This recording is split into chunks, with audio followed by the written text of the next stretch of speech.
El anhelo, el deseo del ser humano de poder viajar millones de años al pasado, poder observar el surgimiento, la permanencia de estos gigantes, captar el momento catastrófico que los hizo desaparecer de la faz de la Tierra, o mejor quizá viajar solo unos miles de años atrás y poder observar las diferentes culturas que marcaron al mundo, los sumerios, los mesopotámicos, los chinos, los judíos, los egipcios, los griegos, los romanos.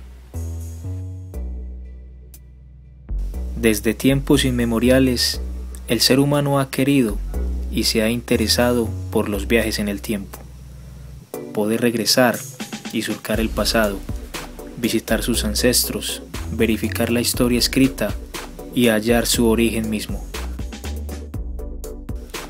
Tal vez hoy día suene esta idea aún descabellada, a pesar de la tecnología existente y a pesar de que somos la cultura de la aldea globalizada, ubicada 10.000 años después de la primer cultura asociada a la agricultura, que permitió por fin una vida sedentaria.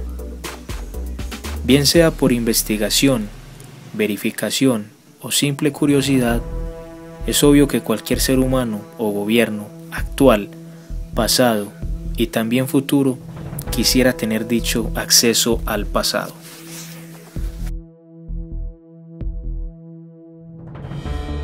Desde que H.G. Wells escribiera su novela La máquina del tiempo, muchas personas se han mostrado fascinadas con la idea de poder viajar en el tiempo. Incluso la física teórica sueña con la posibilidad de hacer realidad algún día esta ficción. Hoy por hoy todo lo que se ha conseguido sobre esta materia no es más que pura ciencia ficción, o al menos eso parece, porque el 2 de mayo de 1972 se pudo leer sobre algo sorprendente. El semanario italiano Domenica del Corriere amanecía con un titular que sorprendía a sus lectores: inventada la máquina que fotografía el pasado. Era la primera información pública sobre un tema que activaría la polémica y entre contradicciones y acusaciones de fraude acabaría erigiéndose en un enigma que perdura hasta nuestros días. ¿Qué había de verdad en esa presunta tecnología que permitía ver y escuchar en directo a través del tiempo? La noticia era increíble. En el semanario se afirmaba que un equipo de 12 físicos encabezados por un monje había creado un artefacto capaz de fotografiar el pasado y que incluso había registrado episodios de la vida de Cristo. ¿Quién fue Marcello Pellegrino Ernetti? Marcello Pellegrino Ernetti nace en Italia, Roccasanto Stefano, en el año 1925. Fue un sacerdote benedictino. Con 16 años ingresó en la abadía veneciana de San Giorgio Maggiore, a la que siguió vinculado hasta su muerte en Venecia en el año 1994, y donde trabajó como exorcista y como capellán de la cárcel del Suspiro. El también sacerdote Gabriel Amorth lo menciona en su ensayo Un exorcista cuenta su historia. Durante sus 69 años de vida, Ernetti destacó por un sinfín de aptitudes. Fue licenciado en Teología, Lenguas Orientales, Filosofía y Letras, Física Cuántica, diplomado en piano y escritor prolífico. Sin embargo, los mayores reconocimientos los obtuvo por su labor docente sobre la música prepolifónica, anterior al siglo XI, hasta el punto de que obtuvo la única cátedra que había sobre esta materia. Su amor por la música le llevó a Milán para estudiar oscilografía electrónica, una rama de la física que se ocupa de la vibración de las voces, con el padre Agostino Gemelfi. En los años 50, Ernetti afirmó haber creado junto con otros científicos, entre los que se incluía a Enrico Fermi y Wernher von Braun, un cronovisor, una máquina que permitía captar imágenes y sonidos del pasado. El padre Ernetti afirmaba haber podido contemplar eventos tan lejanos como la fundación de Roma en el 753 a.C. o la destrucción de Sodoma y Gomorra. Gracias al uso del aparato, dijo poder recompensar el texto original de las tablas de la ley de Moisés, así como el Tiestés de Quinto Enio. También afirmó haber captado una imagen de Jesucristo durante su calvario en la cruz. Supuestamente el Vaticano y el Papa Pío XII en persona estaban al corriente de las investigaciones del sacerdote, pero a la muerte de este en 1994, el supuesto aparato seguía siendo un misterio. Ernetti dio a conocer el cronovisor en 1972 mediante una entrevista que concedió al diario italiano Domenica del Corriere, en la cual afirmó haber participado en el proceso de esta singular máquina del tiempo. El rumor se extendió por todo el mundo, sin embargo, el padre Ernetti con anterioridad ya había dado pequeños detalles en algunas publicaciones, en 1965 en una revista religiosa francesa y en 1966 en una italiana. Pero la poca importancia de esos dos medios hizo que la noticia no fuera tomada en cuenta hasta 1972.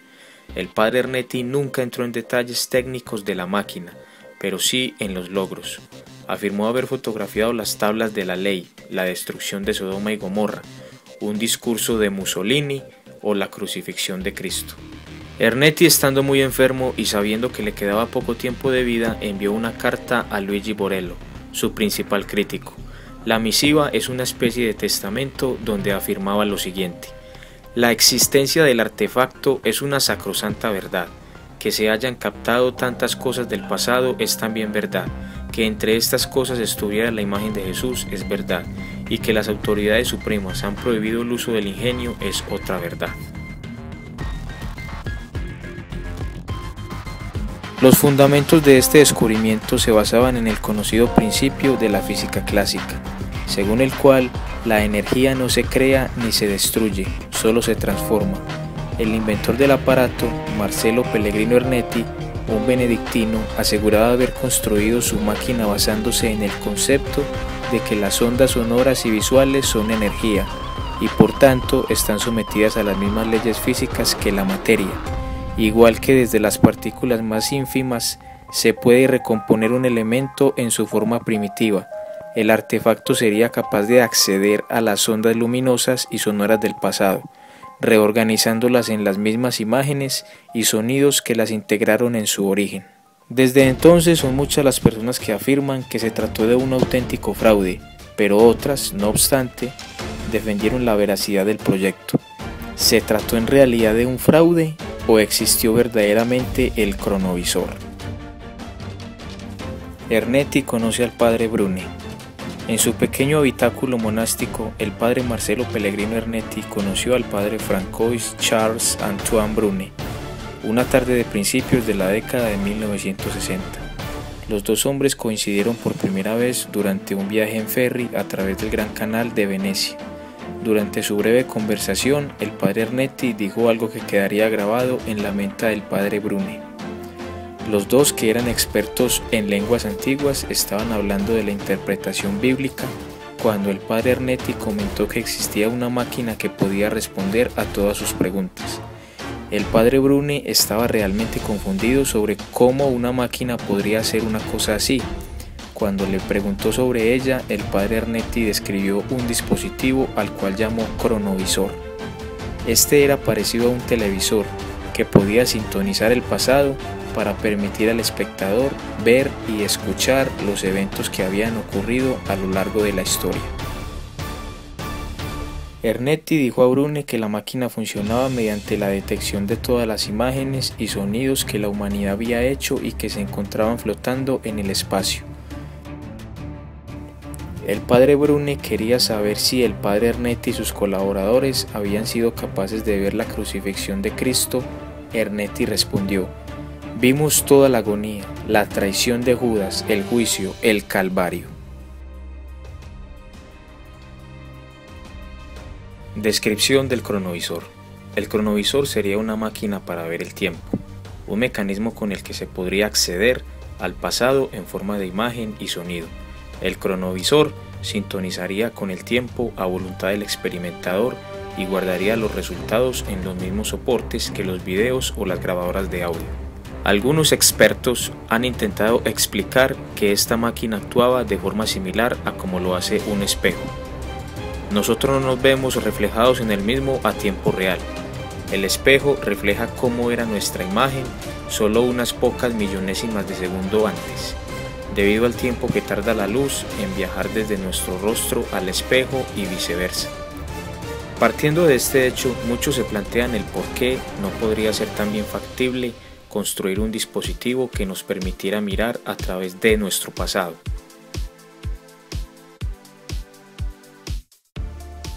En 1958, Giovanni Battista Montini, más tarde conocido como Pablo VI, conoció a Friedrich Jürgenson, un productor de cine sueco que le confesó haber comenzado a realizar sus primeros avances en el campo de la grabación de voces del más allá, y no se sorprendió, pues conocía las investigaciones que se habían hecho sobre este fenómeno en la Universidad Católica de Milán, cuando Montini sucedió a Juan XXIII en 1963. Nombró a Jürgenson documentalista del Vaticano. Este escribió a su colega británico Peter Brander: "He encontrado en el Vaticano oídos que simpatizan con el fenómeno de las voces.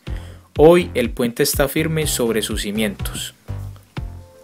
Aunque Jürgenson era un ateo convencido, probablemente fue esta condición la que le convirtió en el hombre que necesitaba la Iglesia para presentar el descubrimiento a la comunidad científica. De esta manera, el clero encubría los atípicos trabajos que se habían efectuado en Milán, pero el control de los experimentos continuaba bajo su dominio y Jürgenson pasaba a la historia como el descubridor de las psicofonías. Pero el padre Ernetti había sacado sus propias conclusiones. La energía espiritual de las ánimas puede transformarse en ondas de radio. Ocurre por una especie de osmosis, como una compenetración de los campos electromagnéticos psicoespirituales. Llamó al fenómeno neumafonía y aseguró que con ayuda de la ciencia se podría lograr lo que los pitagóricos y aristotélicos ya habían intuido, que mediante la disgregación de los sonidos era posible la reconstrucción de las imágenes. Y parece que desarrolló la técnica capaz de conseguirlo. Cada ser humano deja tras de sí una doble estela, una sonora y otra visual, una especie de carta de identidad distinta para cada individuo. En base a esto nos encontramos hoy en condiciones de volver a ver y escuchar a los personajes más grandes de la historia, reconstruyendo su rastro energético de luz y sonido. Esas fueron palabras mencionadas por Marcello Pellegrino Ernetti. Según este último, el siguiente paso hacia la construcción de este fantástico ingenio se produjo en 1957, cuando contactó con el profesor de Matos, un portugués que había analizado la dispersión del sonido. En 1963, el Ministerio de Instrucción Pública le otorgó a Ernetti la cátedra de prepolifonía, lo que le dio la ocasión de convocar a expertos de todo el mundo para discutir sobre las diversas ramas de la materia. Con ellos comencé a elaborar el sistema que me condujo a este sensacional descubrimiento, señaló Ernetti. La identidad de esos científicos es un misterio que tal vez Francois Brune pueda ayudarnos a esclarecer. Este teólogo docente e investigador de la comunicación con los muertos, en compañía del biólogo y parapsicólogo Frances Ramy Chauvin, publicó en 1998 En directo desde el más allá, un compendio sobre el fenómeno de la obtención de voces e imágenes paranormales mediante soportes electrónicos.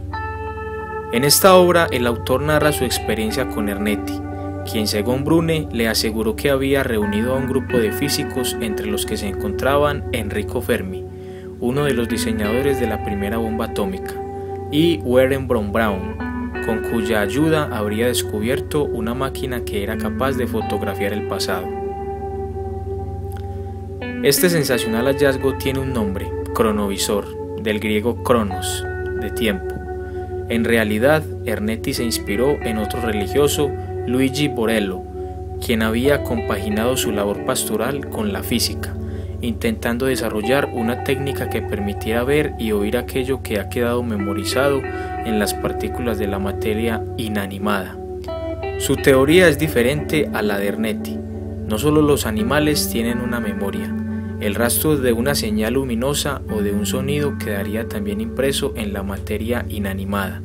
Una piedra recuerda, pero no tiene manera de comunicarlos. Sin embargo, las conclusiones de ambos clérigos son idénticas. Cada vez que los sonidos o imágenes afectan a la materia, que se transforma en parte en energía estática, pueden ser de nuevo recreados como una forma de energía aún desconocidas. Cuando se hicieron públicos los trabajos de Ernetti, Borello se reunió con él en Roma y declaró en una entrevista a la revista Año Cero: enseguida pude comprobar que no había nada de preciso ni de cierto en todo aquello. Borello se convirtió en su principal crítico, porque Ernetti nunca mostró su máquina ni desveló su funcionamiento, ofreciendo como única descripción que su estructura estaba constituida por 3 partes: una multitud de antenas que captaban todas las longitudes de ondas imaginables, un selector que trabajaba a la velocidad de la luz, regulable gracias a unos circuitos que apuntaban hacia el lugar y personas elegidos, y un equipo para visionar y registrar las imágenes y los sonidos.